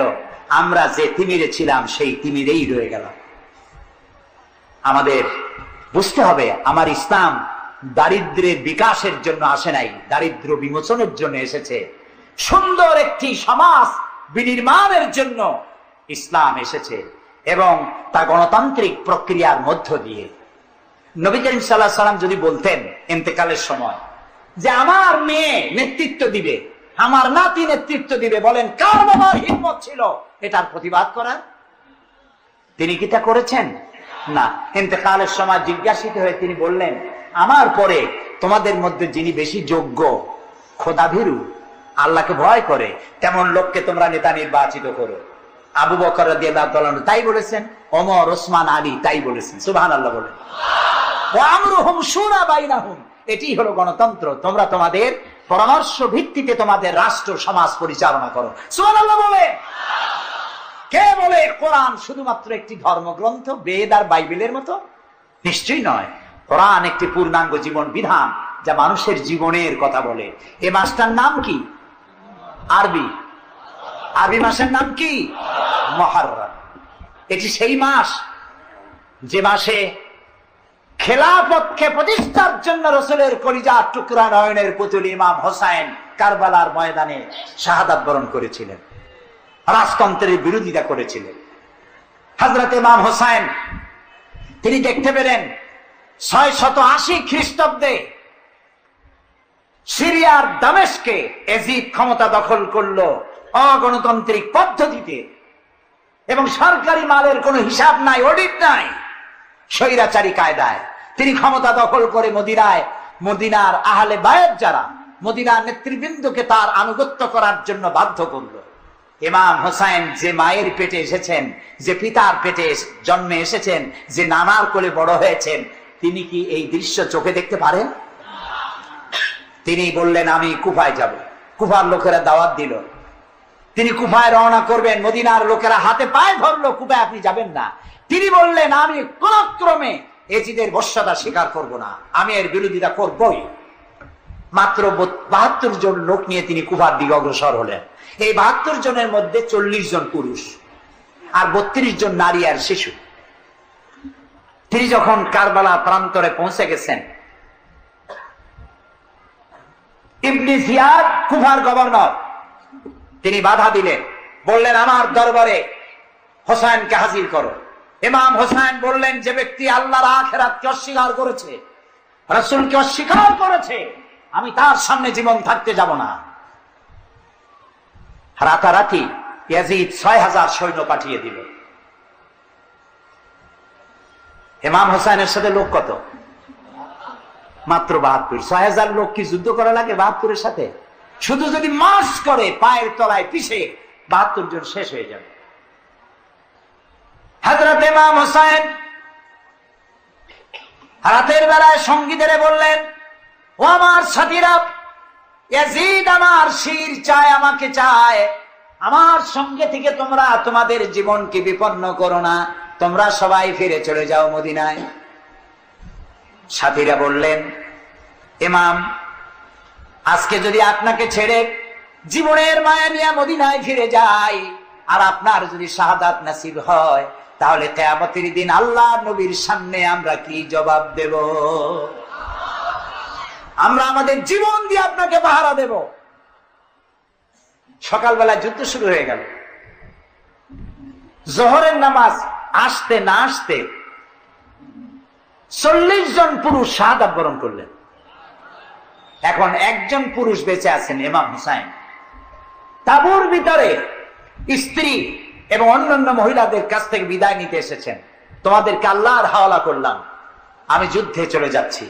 আমার চোখের সামনে আমার নানাজির দান্দার মোবারক শহীদ হওয়া ইসলাম, সাহাবীদের রক্ত দেওয়া, জীবন দেওয়া ইসলাম, খেলাফত মিটে যাবে পৃথিবী থেকে, রাজতন্ত্র প্রতিষ্ঠা হবে। আমার জীবন থাকতে আমি তা হতে দেব না। স্ত্রী এগিয়ে এলেন, বললেন, হুসাইন, জিহাদের ময়দানে থেকে আমি আপনাকে বিরত থাকতে বলবো না, তবে একটি দাবি আছে। এই যে ছোট্ট দুগ্ধপোষ্য শিশু, গত কয়েকদিন হলো ঘরে খাবার নাই, পানি নাই, আমার বুকে দুধও নাই, এই ছোট্ট বাচ্চাটিকে একটু পানির ব্যবস্থা করুন। ইমাম হুসাইন কলিজার টুকরা সন্তানকে 2 হাতে উঁচু করে এজিদি সৈন্যদের সামনে এসেছেন। এজিদি সৈন্যরা, আমার হাতের দিকে তাকাও, এটি রাসূলের আওলাদ, আমার কলিজার টুকরা সন্তান। ফোরাতের অফুরন্ত পানি প্রবাহিত হচ্ছে, একটু ফোরাতের কুলটা ছেড়ে দাও, ওর একটু পানি পান করায়। আমার সাথে তোমাদের শত্রুতা থাকতে পারে, এই নিষ্পাপ বাচ্চার সাথে তো কোনো শত্রুতা থাকার কথা নয়। তার এই আবেগপূর্ণ কথা এজিদি সৈন্যদের কলিজায় স্পর্শ করলো না। তারা বিষাক্ত তীর নিক্ষেপ করলো। ইমাম হোসাইনের উঁচু করে ধরা বাচ্চার বুকের ভিতর থেকে বিষাক্ত তীর প্রবেশ করে বেরিয়ে গেল অপর প্রান্ত থেকে। রক্ত ফিনকি দিয়ে বেরিয়ে এলো। ইমাম হোসাইন দুই হাতে আজলা ভরে সেই রক্ত চেহারায় মাখতে লাগলেন আর বললেন, কলিজার টুকরা সন্তান, সালেহ আলাইহিস সালামের উটনির রক্তের চাইতে তোমার রক্ত পবিত্র। হযরত সালেহ আলাইহিস সালামের চাইতে রাসূলুল্লাহর মর্যাদা অনেক বেশি, তুমি তার औलाद। বাচ্চাকে কোলে করে নিয়ে স্ত্রীর কাছে গিয়ে বললেন, স্ত্রী, এই নাও তোমার বাচ্চা, ঠান্ডা হয়ে গেছে, এমন পানি পান করেছে কিয়ামত পর্যন্ত পানি পানি বলে তোমারে আর বিরক্ত করবে না। ইমাম হোসেন লড়াই করলেন ময়দানে, বহু সংখ্যক সৈন্য হতাহত করে ফোরাতের কুল উন্মুক্ত করে ঘোড়ার পৃষ্ঠ থেকে নেমে এক আস্তা পানি তুলেছেন, পানি পান করবেন। মুখের কাছে যখন আকণ্ঠ তৃষ্ণার্ত পিপাসার্ত হোসাইন মুখের কাছে পানি নিয়েছেন, হঠাৎ ভেসে উঠল মনের পর্দায়, একটু আগে আমার কলিজার টুকরা সন্তান এই পানির অভাবে চলে গেল। 40 জন মানুষ বিদায় হলো, এক ফোঁটা পানি দিতে পারলাম না, এই পানি আমি কেমনে খাই?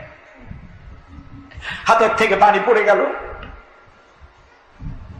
অশ্বের পৃষ্ঠে আরোহণ করলেন, চতুর্দিক থেকে তীর আর তরবারি আসতে লাগলো। ইমাম হোসেন বললেন, থামো, একটু থামো, তোমরা কাকে তীর বিদ্ধ করছো? আমি কি তোমাদের রসুল মুহাম্মদ সাল্লাল্লাহু আলাইহি সাল্লামের নাতি নই? আমি কি তোমাদের রসুলের কলিজার টুকরা মা ফাতেমার নয়নের মণি নই? কেমন করে আমার গায়ে তোমরা তীর মারো? উম্মে সালমা, আমাদের মা উম্মে সালমা রাদিয়াল্লাহু তাআলা আনহা, সকাল বেলায় 11ই মুহররম সকাল বেলায় তিনি ঘরে বসে কাঁদতেছেন। কয়েকজন প্রতিবেশী মহিলা এসে বলছেন, মা আপনি কাঁদেন কেন? তিনি বলছেন, আজকে রাত্রে আমি স্বপ্নে দেখেছি রাসূলুল্লাহ আমার বাড়ি এসেছেন। আমি দেখতে পেলাম আল্লাহ রসুলের চোখ দিয়ে পানি পড়ছে, দাড়ি মোবারক ধুলা মাখা, বুক কাটা বলি। আমি জিজ্ঞেস করলাম, ইয়া রাসূলুল্লাহ, আপনি কাঁদেন কেন? মুখখানা মলিন কেন? দাড়ি মোবারকে ধুলাবালি কেন? রাসূলুল্লাহ বললেন, উম্মে সালমা, তুমি জানো না আমি এইমাত্র কারবালা থেকে এসেছি। আমি দেখে এলাম আমার কলিজার টুকরা হুসাইনের শির মোবারক তার দেহ থেকে বিচ্ছিন্ন করে ঘোড়ার পদতলি, ঘোড়া দিয়ে পদদলিত করা হয়েছে তার দেহ মোবারক। ইসলাম এত সহজে আসে না, অনেক রক্ত পাড়ি দিয়ে এসেছে ইসলাম। হযরতে হোসাইনের মস্তক মুবারক ইয়াজিদি সৈন্যরা একটা প্লেটে করে নিয়ে কুফার গভর্নর ইবনে জিয়াদের সামনে রেখেছে। ইবনে জিয়াদ চেয়ারে বসা, সিংহাসনে বসা, ইমাম হোসাইনের মস্তক মুবারক তার পায়ের কাছে রেখেছে। কলঙ্কিত ইতিহাস, কি করে আমি শুনাই আপনাদেরকে? ইবনে জিয়াদ চেয়ারে বসে পায়ের কাছে রাখা ইমাম হোসাইনের ঠোঁটের উপরে লাঠি দিয়ে নাড়তেছে।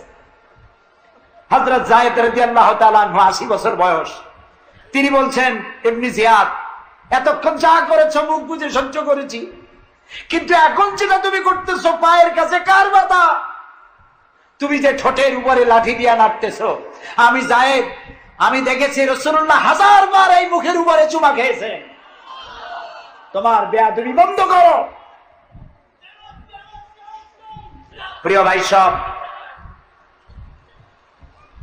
রাজতন্ত্র নয়, পরামর্শ ভিত্তিক সমাজ ব্যবস্থা প্রতিষ্ঠার জন্য আল্লাহ তাআলা ইসলাম দিয়েছেন, দ্বীন দিয়েছেন।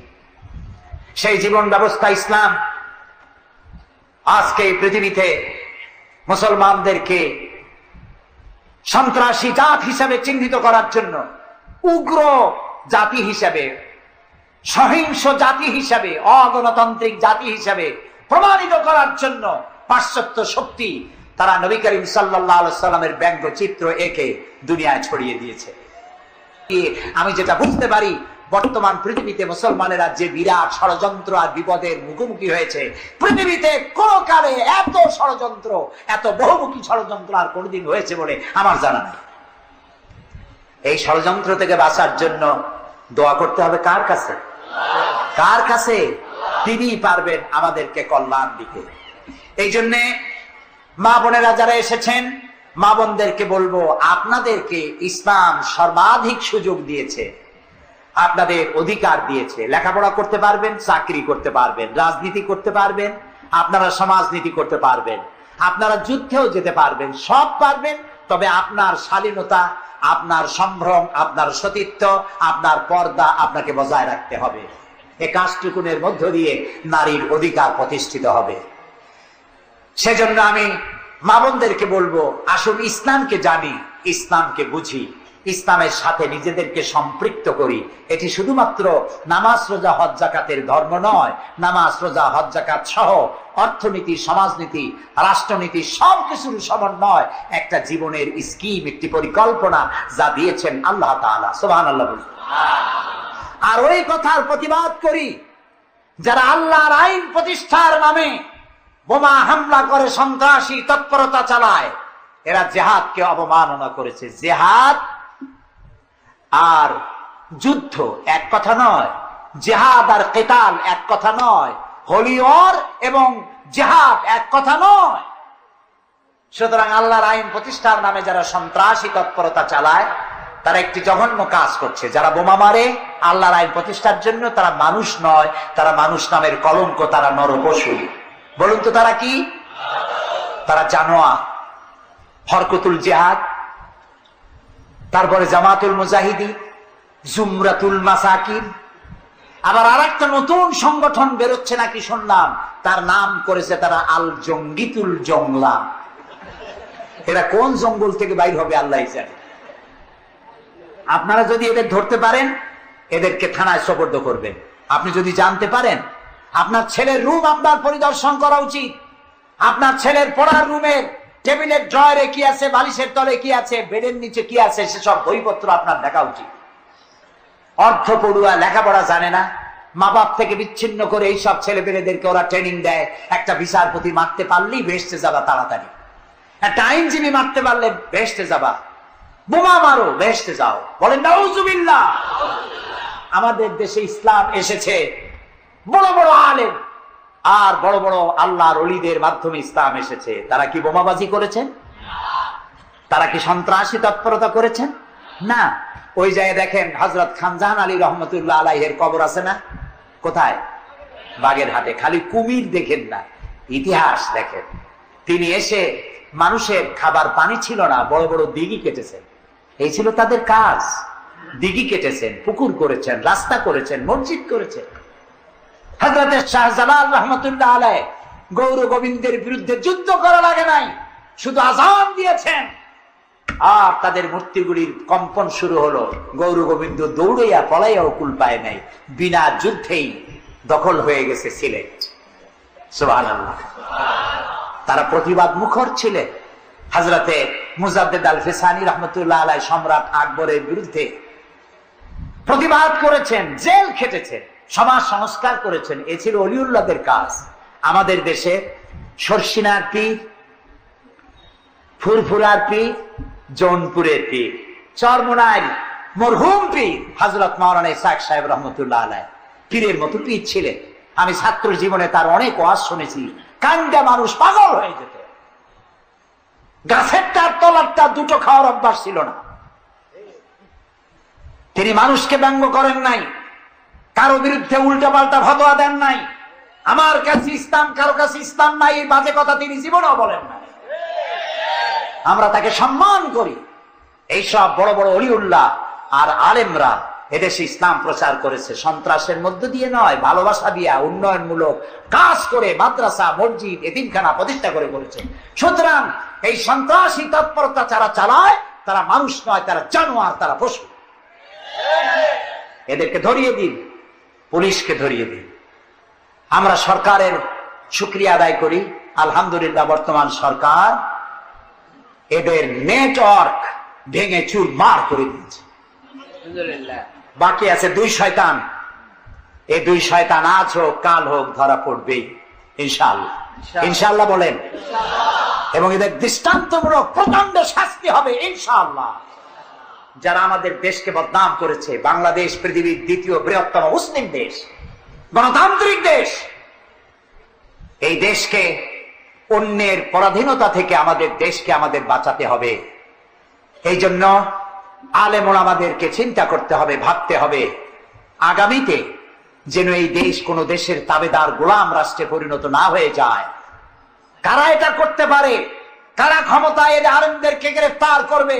কারা ক্ষমতা এলে মাদ্রাসা বন্ধ করে দেবে?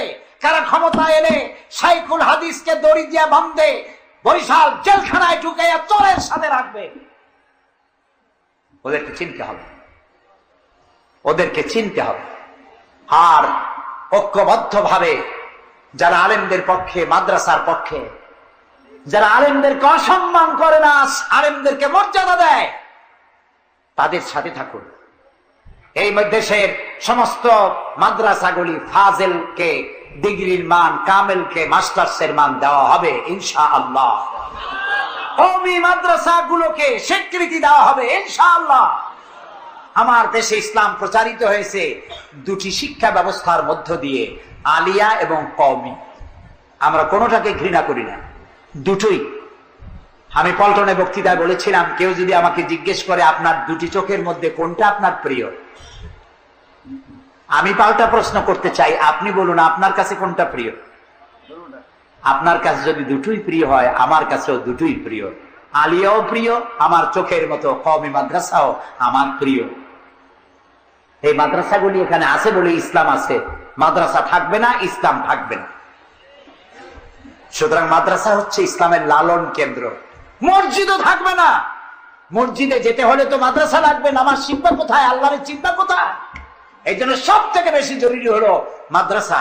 সেই মাদ্রাসার তারা শত্রু, তাই 252টা মাদ্রাসা যারা বন্ধ করেছিল, এখন তারা আবার বলে ক্ষমতায় যেতে পারলে সংবিধানের 5ম সংশোধনী বাতিল করবে। 5ম সংশোধনী বাতিলের অর্থ কি? 5ম সংশোধনী বাতিলের অর্থ হলো আল্লাহর উপরে, রাষ্ট্রের সমস্ত কাজের উৎস আল্লাহর উপর ঈমান এবং অবিচল আস্থা কেটে দিয়ে সেখানে সংবিধানের শিরোনাম থেকে বিসমিল্লাহ কেটে দেওয়া হবে। ধর্মভিত্তিক রাজনীতি নিষিদ্ধ ঘোষণা করা হবে। মুসলমানেরা বেঁচে থাকতে কোন অবস্থাতেই এই শক্তিকে ক্ষমতায় আসতে দেওয়া যায় না। সমস্ত আলেম ওলামা ঐক্যবদ্ধ হতে হবে। কোন মিষ্টি কথায় ভুলে গেলে হবে না। তেলের দাম, দ্রব্য মূল্য বেড়ে গেছে, তাই আমাদেরকে অন্য পথে যেতে হবে। এই পাগলামি করলে নিজের পায়ে নিজে কুড়াল মারা হবে। সুতরাং আল্লাহর দিন, দেশ বাঁচলে আমরা বাঁচবো, স্বাধীনতা থাকলে আমরা থাকবো। দেশের স্বাধীনতা, অস্তিত্ব, অখণ্ডত্ব বাঁচিয়ে রাখার জন্য সর্বোপরি এই যে টুপি মাথায় দিয়ে চলি, মুখে দাড়ি আছে, এই দাড়ি আর টুপিকে টিকিয়ে রাখার জন্য যারা ইসলামকে ভালোবাসে, আলেমদেরকে ভালোবাসে, সম্মান দেয়, মর্যাদা দেয়, উন্নয়নের জোয়ার বয়ে দেয় সারা দেশ জুড়ে, তাদের সাথে ঐক্যবদ্ধ হয়ে কাজ করা আমাদের ইমানের দায়িত্ব। সে দায়িত্ব পালনের তৌফিক আল্লাহ আমাদেরকে দান করুন। বাস, আমরা এখন মোনাজাত করব। মোনাজাতের পরে এশার আজান হবে। এশার নামাজ জামাতে পড়ে আমরা বাড়ি যাব। ঠিক আছে ভাই? গতকাল কিন্তু ঠিক থাকে নাই, আজকে যেন থাকে। তবে অনেকে এশার নামাজ পড়ে এসেছেন, এটাও ঠিক। যারা পড়ে আসেন নাই তারা আমাদের সাথে পড়বেন। নামাজ না থাকলে ইমাম থাকবে না। নামাজ না পড়লে নিজেকে মুসলমান বলে পরিচয় দেওয়া অধিকার নষ্ট হয়ে যায়। জীবনে আর নামাজ ছাড়বো না, এই ওয়াদা কি করা যায়? যাবে? দুহাত উঁচু করুন, বলুন ইয়া আল্লাহ, তোমার পবিত্র নামে ওয়াদা করি